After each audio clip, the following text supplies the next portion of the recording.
My first point is whatever you actually plan to do. If you are very serious in doing a project, take an author, take a subject, take an area of your choice. See, in literature, if you're planning to do literature, you have poetry, drama, criticism, fiction, short story, biography, travel writing. I mean, there are many, non-fiction writing. Then you identify what is your taste. If you are not very comfortable with poetry, don't go for a poet. If you're not comfortable with drama, don't go for a dramatist. If you're not comfortable with biography, don't go for a biography. So first understand what is your passion, because the author that you are planning to pursue, you will have to read again and again. You will have to read the text that you choose, especially normally you choose one or two texts for a project in degree. If it is a poem, you take maybe 5 to 10 poems together. Play, it can be one or two together. So you'll have to read and reread this particular uh, literature book again and again. So if you are not happy with this particular writing, I think you will be bored very easily. So it is always ideally you can avoid this particular person or an author who is not of your choice, right? So let us get started with that. So follow your passion is the first thing I would like to recommend. Now, when you look at it, you can just see what I have actually given you. One is a preliminary. Number two, audience consists of learned people. That's my assumption. Number three, decode the message, encode it in the writing. So I'll just be elaborating these particular points further. Number one can be preliminary steps, topic, ideas, and presentation. So it all matters what your topic is all about. If you title the topic in a very roundabout way, or if it is too simple, you fail to create an impression. So your topic is very important. First, you decide on which genre you're planning to do: drama, poetry, fiction, whatever. Then decide on what author. If you ask me, I prefer, or my preference will be, go for a modern contemporary writer. Don't do a project on Shakespeare, Shelley, Keats. Normally, if you are happy and if you are too preoccupied that you should do romantic poetry, it's okay. But otherwise, go for somebody very contemporary, very modern, at least post 1950. Why post 1950? Because only contemporary authors will be of your taste. See, Shakespeare may be the greatest writer, but you may not find in tune with such writers.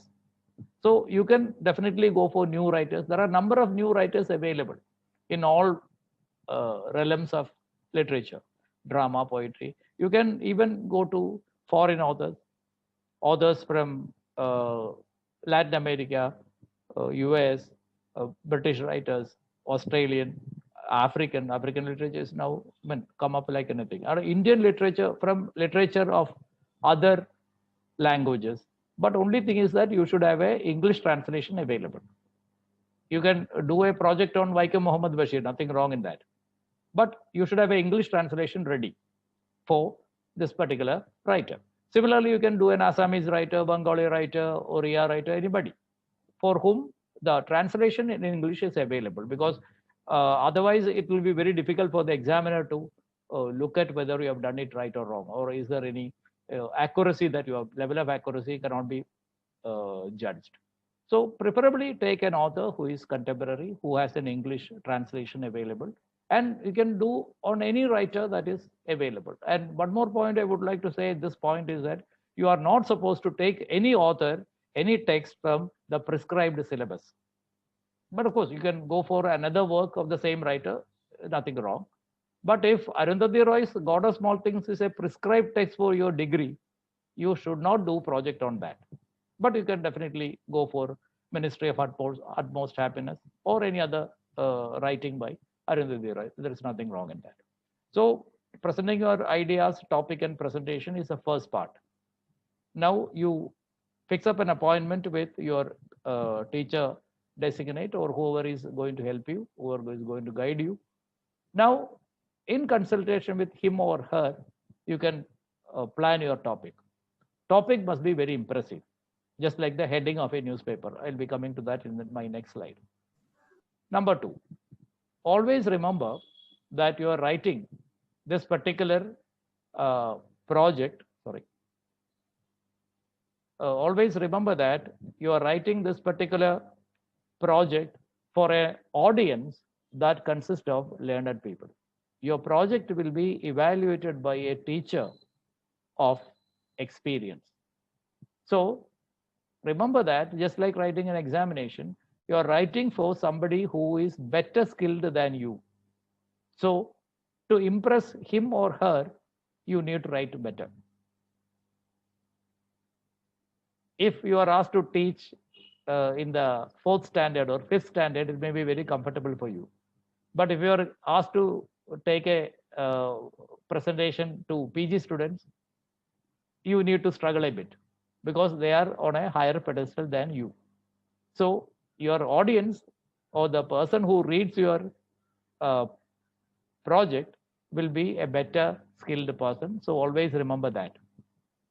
Now, third point is a very general point. You are decoding a message and coding. So what I do when I read your thesis or your project is that I decode the message you have encoded in the project. You have put an argument somewhere, and my duty as an examiner is to find what is your proposition, what is your thesis statement. All these terms I'll be explaining, and what is your argument in the essay. And one of the questions I ask when I go for interview, viva voce, is that first question I usually ask is, what is your argument in this particular project?